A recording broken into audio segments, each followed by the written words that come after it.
Hi friends, நம்ம சேனல்ல இப்போ தி ஜர்னிங்கிற சைனீஸ் டிராமாவை தாங்க பாத்துட்டு இருக்கோம். அந்த வகையில இது பார்ட் 7. இதுக்கு முன்னாடி இருக்கிற 6 வீடியோஸோட லிங்க்குமே டிஸ்கிரிப்ஷன்ல இருக்கு. பார்க்காதவங்க அந்த வீடியோஸையும் பார்த்துட்டு இதை கண்டினியூ பண்ணுங்க. ஏன்னா அப்பதான் உங்களுக்கு ஸ்டோரி கொஞ்சம் கிளியரா புரியும். போன வீடியோல அரசி ஒருவேளை வாம்பயரா இருப்பாளோ அப்படிங்கிற டவுட் நம்ம சனாக்கு வந்துருச்சு. அதுக்காக அவளை கண்காணிக்கிறதுக்காகவே ஃபிளஃபி அனுப்பி வைக்கிறா. அந்த இடத்துல நம்ம சனாவோட கிளைண்ட கடத்தி வச்சுக்கிட்டு அவளோட ஸ்கின் அப்படியே உரிச்சு எடுத்து இந்த வாம்பயர் அரசி அவங்களோட ஃபேஸ்ல வச்சுக்கிறாங்க. இது நம்ம ஃபிளஃபியும் பாத்துருச்சு. சோ இவங்க ஒரு வாம்பயர்ங்கிறதும் கன்ஃபார்ம் ஆயிடுச்சு, உள்ள இருக்கிறது தான் கிளைண்ட்ங்கிறதும் ஃபிளஃபிக்கு தெரிஞ்சிருச்சு. இதை உடனே சனாக்கு சொல்றதுக்காக ஃபிளஃபி பறந்து போகுது. ஆனா போற வழியிலேயே அது வாம்பயர் அரசி கிட்ட மாட்டிக்குது. இந்த ஃபிளஃபி அனுப்புனது சனா தான் தெரிஞ்ச பிறகு சனாவையும் ஷானையும் கொல்றதுக்காக வாம்பயர் அரசி வாம்பயர்களை அனுப்பி வைக்கிறா. ஆனா அந்த முயற்சியும் தோல்வியில போய் முடிஞ்சிருச்சு. இது வரைக்கும் நம்ம போன வீடியோல பாத்துருக்கோம். இதுக்கப்புறமா என்ன நடந்ததுங்கிறத இந்த வீடியோல பாப்போம். டிராமாவோட கதைக்கு போறதுக்கு முன்னாடி நான் உங்க சாரா அண்ட் நீங்க பாக்குறது சாரா டாக்கீஸ்.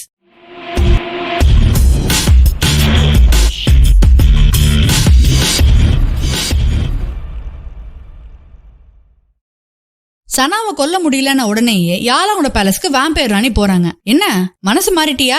ஒரு வழியா நான் சொல்றதை கேட்கணும் உனக்கு இப்பயாவது தோணி இருக்கே. இது நமக்கு ரொம்ப சேஃபான பிளேஸ். நம்ம 2 பேரும் மட்டும் ஒன்னா சேர்ந்தோன்னு வச்சுக்கோங்க, எவ்வளவு வேரல்ஃப் வேணாலும் சமாளிக்கலாம் அப்படின்னு யாலாங் சொல்றான். நான் இங்க வந்தது வேரல்ஃபுக்கு பயந்து உன் கூட சேஃபா இருக்கலாம் இல்ல, எனக்காக நீ 2 பேரை கொலை பண்ணணும். பண்ணுவியா? 2 பேரை கொலை பண்ணணுமா? அதுல ஒருத்தர் இந்த அரசர்னு மட்டும் சொல்லு, நான் அவனை சந்தோஷமா கொல்றேன். நான் அரசரை கொல்லுங்கிறதுக்காக எல்லாம் இங்க வரல. 2 பேருக்கு என் மேல நான் வாம்பயரோன்னு டவுட் வந்திருக்கு. அதனால நீ அந்த ஷாமனையும் அவர் கூட வந்திருக்க பொண்ணையும் கொல்லணும். அது மட்டும் இல்லாம அந்த பொண்ணு என் ஸ்கின்னோட சீக்கிரட் தெரிஞ்சுக்கிறதுக்காக ஃபிளஃபிங்கிற ஒரு சின்ன பறவையை கூட அனுப்பி வச்சிருக்கா. அதனால நீ அவளை கண்டிப்பா கொன்னே ஆகணும். அது உன்னோட பிரச்சனை. நீ அவளை கொல்ல வேண்டியதானே? ஏன் இங்க வந்த? நான் இதுக்கு முன்னாடி உன்கிட்ட ஏதாவது ஹெல்ப் கேட்டிருப்பனா? எனக்காக நீ இது கூட பண்ண மாட்டியா? உன் ஸ்கின்னோட ரகசியத்தை அந்த பொண்ணு கண்டுபிடிச்சிட்டானா நீ உன்னோட ஒரிஜினல் ஃபேஸ்க்கு மாறி அரசர்கிட்ட போயிட்டு இப்பவும் நீங்க என்ன லவ் பண்றீங்களா இல்ல அந்த உண்மையான ராணியை தான் லவ் பண்றீங்களான்னு கேளு. அவன் மட்டும் உன்னை லவ் பண்ணலன்னு சொல்லட்டும், அங்கேயே அவனோட கதையை நான் முடிக்கிறேன் அப்படின்னு யாலாங் சொல்றான். புரிஞ்சுக்கோ யாலாங், நான் அந்த அரசரை உண்மையா லவ் பண்றேன். எந்த காரணத்துக்காகவும் நீ அவரை கொல்றதுக்கு நான் அனுமதிக்கவே மாட்டேன். அக்கா உனக்கு புரியுதா இல்லையா? அடுத்தவங்களோட முகத்தை வச்சு உனக்கு கிடைக்கிற இந்த காதலே பொய்யானதுதான். இதுல இப்படியே நீ உன் ஸ்கின்னை டிரான்ஸ்ஃபார்ம் பண்ணிக்கிட்டே இருந்தேன்னு வச்சுக்கோயேன், ஒரு நாள் நீ செத்தே போயிருவ. இது உன் உயிருக்கே ஆபத்து அப்படின்னு யாலாங் சொல்றான். யாலாங், நீ சொல்ற இதையும் நான் கேட்க விரும்பல, கடைசியா கேக்குறேன், நீ எனக்காக அவங்களை கொல்லுவியா மாட்டியா அப்படின்னு அந்த அரசு கேக்குறாங்க. யாலாங்க அதுக்கு ஓகே சொல்றான். இங்க நம்ம சனா ஒரு கல் சிலையை வச்சு அதோட கலரை மாத்துற ஒரு மேஜிக் கார்டை வச்சு நம்ம ஷானுக்கு பண்ணி காமிச்சிட்டு இருக்காங்க. ஷான் அதை பார்த்துட்டு எக்ஸைட் ஆகி மாஸ்டர் என்கிட்ட ஒரே ஒரு தடவை மட்டும் அந்த கார்டு கொடுங்க மாஸ்டர் அப்படின்னு கேக்குறான். என்கிட்ட இருக்கிற கார்டை உன்கிட்ட கொடுத்துட்டு நான் என்ன பண்ணுவேன் அப்படின்னு மனசுல நினைச்சுக்கிட்டு அதெல்லாம் கொடுக்க முடியாது அப்படின்னு சனா சொல்றா. ஷான் உடனே பாவமான ஃபேஸோட ரொம்ப கெஞ்சி கேக்குறான். இவனை பார்த்தா வேற பாவமா இருக்கே, சரி தருவான், ஆனா என்கிட்ட திருப்பி கொடுத்துடணும் ஓகேவா அப்படின்னு கேட்டுட்டு அந்த மேஜிக்கல் கார்டை கொடுக்குறா. ஷான் அந்த மேஜிக்கல் கார்டை வாங்கி அதுல இருக்கிற அந்த மேஜிக்கல் சிம்பிள்ஸ ஒரு சின்ன மரப்பலகையில் எழுதி சனா கிட்ட காட்டுறான். சாதாரண மரப்பலகையில் எழுதுனா மேஜிக் வந்துருமா? இதெல்லாம் ஒர்க் அவுட்டே ஆகாது அப்படின்னு சனா சொல்றாங்க. ஆனா அதை வச்சு நம்ம ஷான் மேஜிக் பண்ணி அந்த கல் சிலைய தங்க சிலையா மாத்தி காட்டுறான். சனாக்கு ஒரே ஷாக்கு. ஏதாவது நல்ல மாஸ்டர் கிட்ட படிச்சிருப்பானோ, எப்படி உன்னால இப்படி பண்ண முடிஞ்சது அப்படின்னு கேக்குறா. என்ன மாஸ்டர், எல்லாமே நீங்க சொல்லி கொடுத்ததுதான் அப்படின்னு ஷான் சொல்றான். சரி இப்ப நான் உனக்கு வேற மேஜிக் சொல்லி தரேன். அதாவது இது வந்து ஒரு ஃபயர் மேஜிக் ஓகேவா அப்படின்னு சொல்லிட்டு கையில நெருப்பு வர வைக்க பாக்குறா. ஆனா நம்ம சனாவோட கையில வெறும் புகை மட்டும் தான் வருது. அதே நம்ம ஷான் ட்ரை பண்ணும்போது அவங்க கையில கரெக்டா நெருப்பு வருது. சனாக்கு திரும்பவும் பெரிய ஷாக்கு. நீ பண்ண மேஜிக் எல்லாம் போதும், போய் தூங்கு அப்படின்னு அவனை அனுப்பி வச்சுட்டு ஃபிளஃபியை தேடுறதுக்காக சனா கிளம்புறா. அந்த இடத்துக்கு யாலாங்க வரான். அவனை பார்த்த உடனே இவங்க கிட்ட மாட்டினா நம்மள எப்படியும் கொன்னுடுவான், சத்தமே இல்லாம அப்படியே எஸ்கேப் ஆயிடணும் சனா அப்படின்னு கிளம்பி போறாங்க. ஆனா யாலாங்க உள்ள பாத்துடுறான். ஐயோ இப்ப எப்படி சமாளிக்கிறது? சரி சமாளிப்போம். அப்புறம் யாலாம் எப்படி இருக்க? பார்த்து ரொம்ப நாள் ஆச்சு, ஏதோ ஒரு நல்ல மூட்ல இருக்க மாதிரி தெரியுது. சரி நீ உன் டின்னர் முடிச்சிட்டு கிளம்பு அப்படின்னு நானும் கிளம்புறேன் அப்படின்னு அங்க இருந்து அப்படியே எஸ்கேப் ஆகுறாங்க. அப்போ யாலாம் அங்க போயிட்டு நீ ஏன் எப்ப பார்த்தாலும் எங்க வழிய குறுக்க வர அப்படின்னு கேக்குறான். எங்க வழியா? அப்போ ராணி உன மாதிரி வாம்பயரா அப்படின்னு சனா கேக்குறா. உடனே நம்ம யாலாம் சனாவோட கழுத்தை பிடிச்சு ஒழுங்கா வேரல்ஃப்லாம் இருக்கிற இடத்துக்கு நான் அழைச்சிட்டு போயிடு, இன்னைக்கே நான் உன் கூட்டத்தையே கொல்ல போறேன் அப்படின்னு சொல்றான். யாலாங், உன்கிட்ட நான் எவ்வளவு வாட்டி சொல்றது, நான் வேரல்ஃப்லாம் கிடையாது, நான் ஒரு சாதாரண மனுஷி தான். இங்கயாவது வேரல்ஃப் என்ன மாதிரி அழகா கியூட்டா இருக்குமா? நீ உன் கூட்டத்துக்கு ரொம்ப விசுவாசமா இருக்கல, பரவாயில்ல இருந்துட்டு போ. இப்போதைக்கு நான் உன்னை மட்டும் கொன்னுட்டு அப்புறமா நான் உன் கூட்டத்தையே கொல்றேன் அப்படின்னு சொல்லிட்டு கடிக்க போறான். அப்ப அவ கழுத்துல இருக்கிற ப்ளூ ஸ்டோன் நெக்லஸ பாத்துட்டு இது எப்படி உன்கிட்ட வந்துச்சு அப்படின்னு கேக்குறான். நான் தான் அப்பவே சொன்னனே, இன்னும் 700 வருஷம் கழிச்சு நம்ம திரும்பவும் மீட் பண்ணுவோம், அப்ப நீ தான் என்னோட மனப்பெண்ணா இருக்கணும், நான் உன்னை ரொம்ப லவ் பண்றேன், நம்ம பிளட் மூன் அன்னைக்கு கல்யாணம் பண்ணிக்கலாம் அப்படின்னு சொல்லிட்டு நீ தான் எனக்கு இதை போட்டு விட்ட. இந்த நெக்லஸ் நல்லா கழட்டவே முடியல தெரியுமா? இவ்வளவு ஏன் என் மாஸ்டரால கூட இதை கழட்ட முடியல அப்படின்னு சொல்றா. இது என்ன தெரியுமா? என் ஃபேமிலியோட பொக்கிஷம், உலகத்திலே இது ஒண்ணு மட்டும் தான் இருக்கு, அதுவும் இப்போ என்கிட்ட இருக்கு, இது உன்கிட்ட எப்படி வந்தது, மரியாதையா உண்மையை சொல்லு அப்படின்னு கேக்குறான். அப்ப பேலஸோட வீரர்கள்லாம் அங்க வந்துடுறாங்க. உடனே அங்கிருந்து சனாவை தூக்கிட்டு யாலாங் அவனோட பேலஸ்க்கு போறான். அங்க போய் பார்த்தா வேம்பயர் பணிப்பெண்களை வேர்வல்ஃப்லாம் அப்படியே கொண்டு வச்சிருக்கு. இன்னைக்குதான் ஃபுல் மூன், அதனால பல மடங்கு சக்தியோட வேர்வல்ஃப்லாம் யாலாங் அட்டாக் பண்றதுக்காக வருது. அப்ப சனாவும் யாலாங்கும் ஒன்னா சேர்ந்து வேர்வல்ஃப் கூட ஃபைட் பண்றாங்க. நிறைய வேர்வல்ஃப் நம்ம சனாவும் கொல்றா. அப்படியே நம்ம யாலாங்க காப்பாத்துறதுக்காக சனா உள்ள போறப்ப சனாக்கு அடிபட்டுருது. யாலாங் சனாவை காப்பாத்துறான். நீ ஒன்னும் எனக்கு ஹெல்ப் பண்ண வேணாம் புரியுதா, நானே உங்களை சமாளிச்சுப்பேன் அப்படின்னு சொல்றான். ஆனாலும் டைரக்டா ஹெல்ப் பண்ணாம ஃபுல் மூனை மறைச்சு நம்ம யாலாங்க்கு நம்ம சனா இன்டைரக்டா ஹெல்ப் பண்றா. ஹெல்ப் பண்ணிட்டு சனா அங்கேயே மயக்கம் போட்டு கீழே விடுறா. அவளை அப்படியே அழைச்சிட்டு போயிட்டு அவனோட பெட்ல படுக்க வைக்கிறான். அப்ப அவங்க அக்கா சொன்னதே அவனுக்கு ஞாபகத்துக்கு வருது. இவளை இப்படியே கொண்டுடலாம் அப்படின்னு யாலாங் அவளை கொல்றதுக்காக கிட்ட போறான். ஆனா மயக்கத்திலையும் யாலாங் பாத்து கேர்ஃபுல் அப்படின்னு சனா இவனை பத்தியே சொல்லிட்டு இருக்கா. இதை கேட்ட உடனே யாலாங் அவளோட காயத்தை மட்டும் கியூர் பண்ணிட்டு அங்கிருந்து கிளம்புறான். கொஞ்ச நேரம் கழிச்சு சனாவும் மயக்கத்துல இருந்து எழுந்திருக்கிறா. அவளுக்கு ரொம்ப பசிக்குது. யாலாங் கடிச்சிட கூடாதுங்கிறதுக்காக அவளோட கழுத்தை சுத்தி ஒரு துணியை போட்டு கவர் பண்ணிக்கிட்டு அவன் கிட்ட போறா. என்ன யாலாங் எனக்கு சீக்கிரமா எழுந்திரிச்சிட்ட போல,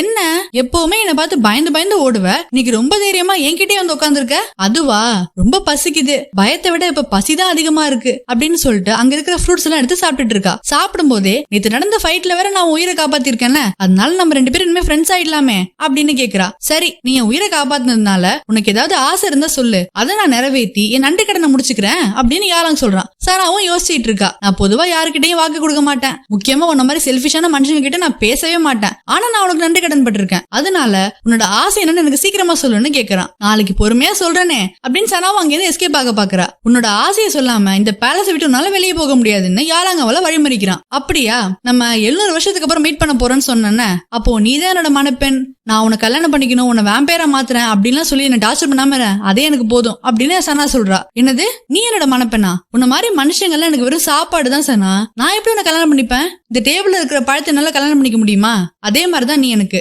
சோ பொய் சொல்லாம சீக்கிரமா உன்னோட விருப்பத்தை சொல்லு அப்படின்னு கேக்குறான். இவன் கிட்ட இருந்து தப்பிக்கவே முடியாது போலயே.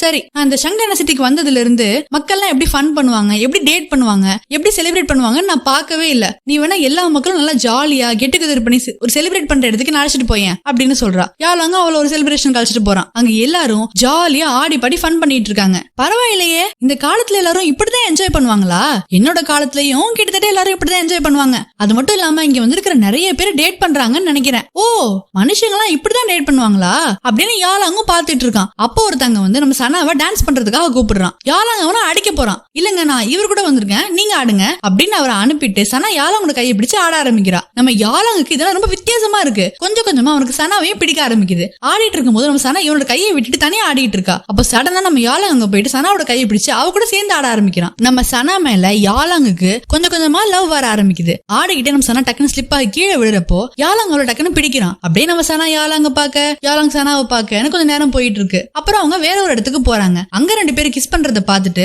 நம்ம இங்க போவேனா இங்க போவோம் அப்படின்னு அடுத்த இடத்துக்கு போறாங்க. போற வழியில மனுஷங்களாம் இப்படிதான் லவ் பண்ணுவாங்களா, மனுஷங்களுக்கும் விலங்குகளுக்கும் எந்த வித்தியாசமும் இல்ல அப்படின்னு சொல்றான். உன்ன மாதிரி சாகாமலேயே வாழ மனுஷங்களால முடியாதுல்ல, அதனால அவங்க இப்படி நடந்துக்கிறது உனக்கு அவசரப்படுற மாதிரி தெரியுது. எல்லாரும் இப்படிதான் லவ் பண்ணுவாங்கன்னா இல்ல, ஒவ்வொரு காலத்திலயும் ஒவ்வொரு மாதிரி லவ் பண்ணுவாங்க. உனக்கு தெரியுமா, சில டைனசிட்டில ஆண்களோட கையை பெண்கள் தொட்டாலே அவங்களோட கையை வெட்டிடுவாங்க. இந்த மாதிரி ஸ்ட்ரிக்டான விஷயங்களும் சில இடத்துல ஃபாலோ பண்ணிட்டு தான் வராங்க. என் காலத்துல எல்லாம் லவ் பண்றதுக்கு சில ஸ்டெப்ஸ் எல்லாம் இருக்கு அப்படின்னு சொல்றா. ஸ்டெப்ஸா, என்ன ஸ்டெப்ஸ் அப்படின்னு யாலாங் கேக்குறான். அதுவா, ஃபர்ஸ்ட் லவ் பண்றவங்க ரெண்டு பேரும் மீட் பண்ணணும், அப்புறம் டின்னருக்கு போகணும், அப்புறம் மூவிக்கு போகணும், அப்புறம் ரெண்டு பேரும் அப்படியே அவங்களோட கையை பிடிச்சுப்பாங்க, கிஸ் பண்ணுவாங்க, அப்புறம் அப்படின்னு சொல்லிட்டு சனா வைக்கப்படுறாங்க. அப்புறம் என்ன அப்படின்னு யாலாங் கேக்குறான். அப்புறம் அவங்களுக்கு குழந்தைங்க எல்லாம் பிறக்கும், ஒரு ஃபேமிலியா சந்தோஷமா வாழ்வாங்க அப்படின்னு சொல்லி முடிக்கிறா. சனா, நம்ம ஆல்ரெடி ரெண்டு பேரும் கையை பிடிச்சு டான்ஸ் ஆடணும், இப்போ நீ ஏதோ லவ்னு சொன்னீங்க, அதுதானே நினைச்சு நீ லவ் பண்ணி தொலைச்சிடாத, எனக்கு ஒரு மாதிரி மனுஷங்களை கண்டாலே சுத்தமா பிடிக்காது அப்படின்னு சொல்றான். ஓ உனக்கு அந்த நினைப்பெல்லாம் வேற இருக்கா, கையை பிடிக்கிறதுலாம் என் காலத்துல ரொம்ப சாதாரணம், நான் ஏன் உன்ன மாதிரி வயசான வேம்பயர் லவ் பண்ண போறேன், நான் கேல்மா மாதிரியான ஒரு ஆளை தான் லவ் பண்ணுவேன். கேல்மா பத்தி உனக்கு என்ன தெரியும், ஒரு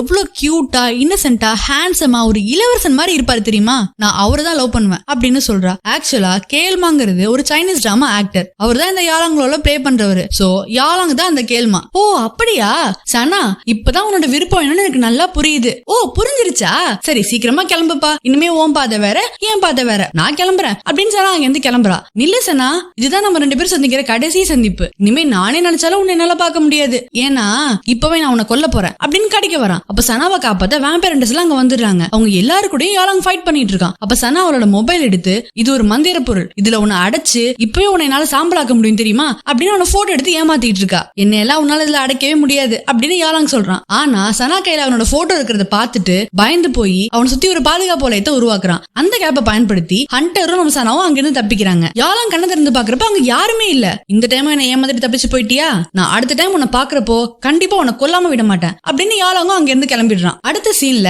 வேம்பயர் ஹண்டர் தலைவர் என்ன பண்றாருன்னா ராஜா பாக்குறதுக்காக அரண்மனைக்கு போறாரு. ஒவ்வொரு தடவையும் இவரை நம்ம வேம்பயர் ஹண்டரோட தலைவர்னு சொல்றதுக்கு ரொம்ப லெங்தியா இருக்குல்ல, அதனால நான் ஷார்ட்டா அவரை ஹண்டர்னே மென்ஷன் பண்றேன். ஹண்டர் அரசரை மீட் பண்ணி, மன்னிச்சிடுங்க அரசே, என்னால 3 நாளைக்குள்ள அந்த வேம்பயர்களை கொல்ல முடியல, இதுக்காக நீங்க எனக்கு என்ன தண்டனை கொடுத்தாலும் நான் ஏத்துக்கிறேன் அப்படின்னு சொல்றாரு. அப்போ அரசி அங்க வந்து, அரசே வேம்பயர்கள்லாம் ரொம்ப சக்தி வாய்ந்தது, இது மாதிரி சாதாரண மனுஷங்களால வேம்பயர்களை ஒண்ணுமே செய்ய முடியாது, அதனால அதுக்கு பதிலா இவங்களெல்லாம் வச்சு நம்ம ஒரு கேம் ஆர்கனைஸ் பண்ணி அப்படியே அதை பார்த்துட்டே நம்ம டின்னர் சாப்பிடலாம் அப்படின்னு சொல்றா. என்ன கேம் அரசி அப்படின்னு அரசரும் கேக்குறாரு. ராணி அப்படியே வில்லத்தரமா சிரிக்கிறாங்க. கட் பண்ணா அடுத்த சீன்ல சனா ரூம்குள்ள போறாங்க. வாங்க மாஸ்டர் வாங்க, இது நைட்ல இருந்து உங்களுக்கு காணுமே, நான் ரொம்ப பதறி போயிட்டேன் தெரியுமா. ஆமா, ஏதோ ஒரு பவர்ஃபுல்லான வேம்பயர்கிட்ட நீங்க மாட்டிட்டீங்கன்னு சொன்னாங்களே, எப்படி தப்பிச்சீங்க மாஸ்டர் அப்படின்னு நம்ம ஷான் ரொம்ப இன்னசென்ட்டா கேக்குறான். என்னது தப்பிச்சு வந்தனா, நான் போனதே அந்த வேம்பயரை கொல்றதுக்கு தான், அங்க என்ன நடந்துச்சு தெரியுமா அப்படின்னு ஷான் கிட்ட ஓவரா போய் சொல்லிட்டு இருக்கா. அப்போ அரசவையில இருந்து ஒருத்தர் வந்து, உங்க 2 பேரையும் அரசரும் அரசியும் நைட் நடக்க போற கேம் ஷோக்கு இன்வைட் பண்ணிருக்காங்க அப்படின்னு சொல்லிட்டு போறான். என்னது கேம் ஷோவா, என்ன கேம் ஷோவா இருக்கும், சரி போய் பாப்போம் அப்படின்னு ஷானும் சனாவும் அங்க போறாங்க.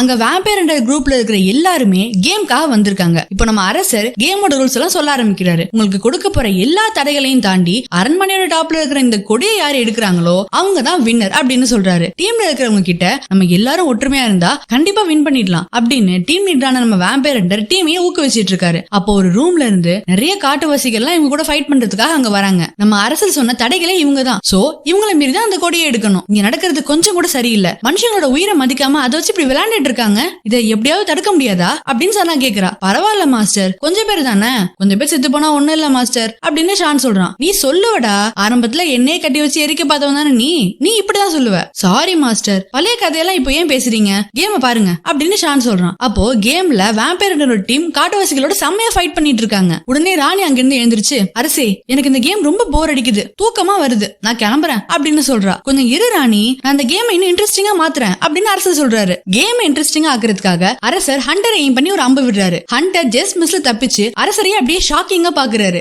என்ன பாக்குற, இப்பதான் கேமே ஸ்டார்ட் ஆகுது, எல்லா அம்பையும் நீங்க தாண்டி தான் ஃபைட் பண்ணணும் அப்படின்னு சொல்லிட்டு சுத்தி இருக்கிற வீரர்களையும் அம்பு விட சொல்றாரு. கேம்ல எல்லாருமே செத்துக்கிட்டு இருக்காங்க, என் மேஜிக்கை பயன்படுத்தி நான் உங்களை காப்பாத்துறேன் அப்படின்னு சனா சொல்றா. கொஞ்சம் வெயிட் பண்ணுங்க மாஸ்டர், நீங்க யாரையாவது காப்பாத்துனா அவங்களுக்கு இதை விட மோசமான தண்டனை கொடுத்து கொல்லுவாங்க, உங்களுக்கும் தண்டனை கொடுப்பாங்க மாஸ்டர் அப்படின்னு ஷான் சொல்றான். சனாக்கு இதை பார்க்கும்போது இவங்களுக்கு எந்த ஹெல்ப்புமே பண்ண முடியலையே அப்படின்னு ரொம்ப வருத்தமா இருக்கு. அப்ப ஃபைனலா நம்ம வேம்பயர் தலைவர் என்ன பண்றாருன்னா அந்த கொடி எடுக்கிறதுக்காக பறந்து மேல போறாரு. அப்ப ராஜாவும் அவர் எய்ம் பண்ணி ஒரு அம்பு விடுறாரு. தலைவர் கொடியை எடுக்க ராஜாவோட அம்பு அவரோட நெத்தியில படன்னு இப்பவும் நம்ம ஹண்டர் ஜஸ்ட் மிஸ்ல தப்பிச்சு கீழே விடுறாரு. ஹைட்ல இருந்து கீழே விழுந்து நம்ம சாக போறோம் அப்படின்னு அவர் நினைக்கிற அந்த சமயத்துல சனா அவரை கீழே விடாம காப்பாத்துறாங்க. அத ராணியும் பாத்துறாங்க. ஆனா அவங்க அதை ராஜா கிட்ட சொல்லவே இல்ல. ராஜா அவரோட வீரத்தை பாராட்டி அவருக்கு எல்லா படை வீரர்களுடைய தலைவராகவும் அப்பாயிண்ட் பண்றாரு. ஆனா செத்து போனவங்க எல்லாரையும் பார்த்து நம்ம ஹண்டர் ரொம்ப கஷ்டப்படுறாரு. ஆனா அதை விட ராஜா இப்படி நடந்துக்கிறது நினைச்சா அவருக்கு இன்னும் கஷ்டமா இருக்கு. தன்னை காப்பாத்தினதுக்காக அவரு ஷானுக்கு நன்றி சொல்றாரு. ஆக்சுவலா அவரை காப்பாத்தினது சனா தான், ஆனா ஷான் தான் அவரை காப்பாத்தின மாதிரி ஒரு சீனை கிரியேட் பண்ணிருப்பான். அதனால அவர் ஷான் தான் காப்பாத்தினாருன்னு நினைச்சு அவர் ஷானுக்கு நன்றி சொல்றாரு. நான் உங்களுக்கு ரொம்ப நன்றி கடன் பட்டிருக்கேன், உங்களுக்காக நான் என்ன வேணாலும் செய்ய காத்துக்கிட்டு இருக்கேன் அப்படின்னு சொல்றாரு. ஓகே அதெல்லாம் பத்தி நம்ம அப்புறமா பேசலாம், நான் இப்ப சொல்ல போற விஷயத்தை மட்டும் நல்லா கேளுங்க. எனக்கு என்னமோ இந்த ராணி ஒரு வேம்பயரா இருப்பாங்களோன்னு தோணுது. என்னது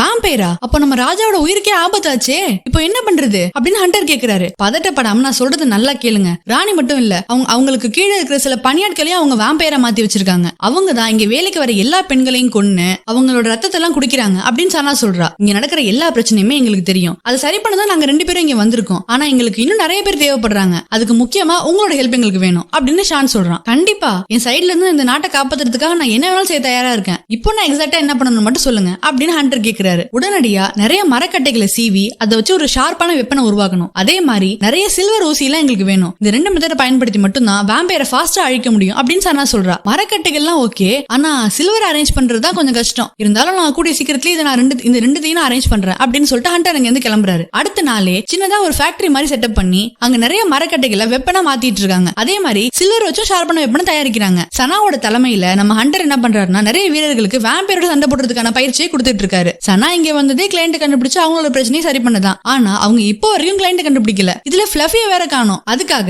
சனாவும் ஷானும் திரும்ப ஒன்னா சேர்ந்து அந்த மந்திர கருவி கிட்ட கிளைண்ட் எங்க இருக்காங்கன்னு கேட்டு பாக்குறாங்க. அது திருப்பியும் கார்டனுக்கு பின்னாடி இருக்கிற ஒரு சின்ன குகையை காட்டுது. ஷான் அவனோட மேஜிக்கை பயன்படுத்தி எனக்கு என்னமோ அவங்க கார்டனுக்கு பின்னாடி இருக்கிற ஏதோ ஒரு இருட்டான இடத்துல தான் அவங்க இருக்காங்கன்னு நான் நினைக்கிறேன் மாஸ்டர். இந்த ஒரே ஒரு தடவை மட்டும் நான் நம்பி அங்க வாங்க மாஸ்டர், போய் பார்க்கலாம் அப்படின்னு சொல்றான். ஷானும் சனாவும் அங்க போய் பாக்குறாங்க. அங்க போய் எல்லா இடத்துலயுமே தேடி பார்த்துட்டு இருக்காங்க. அப்போ ஒரு இடத்துக்கு பக்கத்துல ஃப்ளஃபியோட ரெக்கை இருக்கு. இது ஃப்ளஃபியோட ரெக்கையாச்சே, இது எப்படி இங்க வந்துச்சு அப்படின்னு அந்த கல்லை தொட்டு பாக்குறப்போ அங்க யாரோ மேஜிக்கை வச்சு அந்த குகையை மூடி இருக்காங்கன்னு தெரிய வருது. ஓ, மேஜிக்கை வச்சு க்ளோஸ் பண்ணிருக்கியா, இப்போ அதை நான் எப்படி ஓபன் பண்றேன் பாரு அப்படின்னு சொல்லிட்டு மேஜிக்கல் கடை எடுக்க பாக்குறாங்க. அப்போ வெறும் கையை வச்சு மேஜிக் பண்ணி ஷான் அந்த குகையை திறக்கிறாரு. ரெண்டு பேரும் டார்ச் அடிச்சுக்கிட்டே அந்த குகைக்குள்ள போறாங்க. அங்க இருக்கிற நிறைய வேம்பையர்ஸ்ல இவங்க அட்டாக் பண்றதுக்காக வருது. ஓ மை காட், இங்க நிறைய வேம்பையர் இருக்கே, கொஞ்சம் இருங்க மாஸ்டர் அப்படின்னு சொல்லிட்டு ஷான் ஒரே ஒரு மேஜிக் பண்ணி எல்லா வேம்பையர்ஸையுமே கொல்றாரு. என்ன இவன் வர வர எனக்கு மேல பெரிய மேஜிக் எல்லாம் பண்ணிட்டு இருக்கான் அப்படின்னு சனா சொல்றாங்க. என்ன மாஸ்டர் அப்படின்னு கேக்குறப்போ இல்ல நம்ம வந்த வேலையை பார்ப்போம் அப்படின்னு சொல்லிட்டு ரெண்டு பேரும் உள்ள போறாங்க. ஃபைனலா உண்மையான ராணி இருக்கிற இடத்த கண்டுபிடிச்சிட்டாங்க. இவதான் நான் தேடி வந்த பொண்ணா இருப்பாளோ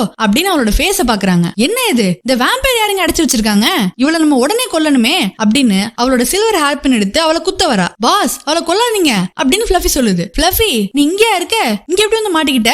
பாஸ் நீங்க தேடி வந்திருக்கீங்களே உங்களோட கிளைண்ட், அது மட்டும் இல்ல உண்மையான ராணியே இவங்க தான். இவங்களோட ஃபேஸ் எடுத்துதான் அந்த வேம்பையர் அவளோட ஃபேஸ்ல எடுத்து வச்சுக்கிட்டு அரசரை ஏமாத்திட்டு இருக்கா. இதை பார்த்துட்டு உங்ககிட்ட சொல்ல வரப்பதான் அந்த வேம்பையர் என்ன பிடிச்சி இங்க அடைச்சு வச்சுட்டா பாஸ் அப்படின்னு சொல்லுது. சனாவும் ஷானும் மயக்கத்துல இருந்த ராணிய அவங்களோட ரூமுக்கு கொண்டு போறாங்க. மயக்கம் தெளிஞ்ச உடனே இவங்கள வேம்பையர்னு நினைச்சு ராணி பயந்து கத்திட்டு இருக்காங்க. ராணி பயப்படாதீங்க, நாங்க வேம்பையர் கிடையாது, சாதாரண மனுஷங்க தான். நீங்க தான் உண்மையான ராணிங்கிறதும் உங்களை மாதிரியே இங்க இருக்கிறது ஒரு வேம்பையர்ங்கிறதும் எங்களுக்கு தெரியும். நாங்க உங்களை அவங்க கிட்ட இருந்து காப்பாத்திட்டோம் அப்படின்னு சனா சொல்றா. அரசர் தான் உங்களை அனுப்புனாரா, அரசர் எப்போ என்ன பார்க்க வருவாரு அப்படின்னு இவங்க கேக்குறாங்க. இல்லங்க இது அரசருக்கே தெரியாது, சரியான நேரத்துல இந்த விஷயத்த நம்ம அரசர்கிட்ட சொல்லலாம் அப்படின்னு சனா சொல்றா. அன்னைக்கு நைட்டு வேம்பையர் ராணியும் ராஜாவும் டின்னர் சாப்பிட்டு இருக்காங்க. என்னமா நீ வழக்கத்தை விட இன்னைக்கு ரொம்ப அழகா இருக்க அப்படின்னு அரசர் கேக்குறாரு. அப்ப நம்ம ராணிக்கு பிளட்டோட ஸ்மெல் வர மாதிரி இருக்கு. அரசே உங்களுக்கு ஏதாவது அடிபட்டுச்சா என்ன? அதெல்லாம் ஒண்ணு இல்லையே. அப்போ நம்ம ராணி ராஜாவோட கையில இருக்கிற காயத்தை பாக்குறாங்க. இது எப்படி வந்துச்சு அப்படின்னு கேக்குறாங்க. அப்ப அமைச்சர் முன்னாடி வந்து உங்களோட ஸ்கின் ப்ராப்ளத்தை சரி பண்றதுக்காக நம்ம அரசர் எவ்வளவு முயற்சி பண்ணாரு, ஆனா அதனால எந்த யூஸ்மே இல்லன்னு தெரிஞ்ச உடனே